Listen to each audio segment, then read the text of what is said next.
తప్పకుండా తల్లి. నా గ్రామ ప్రజలందరే గారు నన్ను కొలిచేవారు, నా కొల్లారి గారు నా అక్క చెల్లెళ్ళందరూ కూడా సమానంగా చూసుకునే భారం నాకు. తప్పకుండా తల్లి. ఏటికొక్కసారే కాదు, అందరి విషయంలో కూడా నేను తప్పనిసరిగా నేను తోడు నీడై నిలబడతా. నేను నా రాష్ట్రాన్నే కాదు నా దేశాన్ని తప్పనిసరిగా కాపాడే భారం నాది. కానీ ఒక్కటి మాత్రం గుర్తించుకోండి, మీరు రాబోయే రోజుల్లో మహమ్మారి కూడా వెంటాడుతుంది. మీరు మాత్రం జాగ్రత్తగా ఉండండి. మీరు పాటించవలసినవి పాటించండి. అగ్ని ప్రమాదాలు కూడా జరుగుతాయి. వీటి గురించి కూడా తప్పనిసరిగా ముందే హెచ్చరిస్తున్నా నేను. తప్పకుండా తల్లి.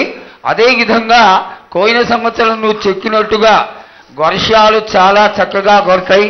పాడి కొండలు సస్యవృద్ధి చాలా బాగుంటుంది అని తెలియజేశావు.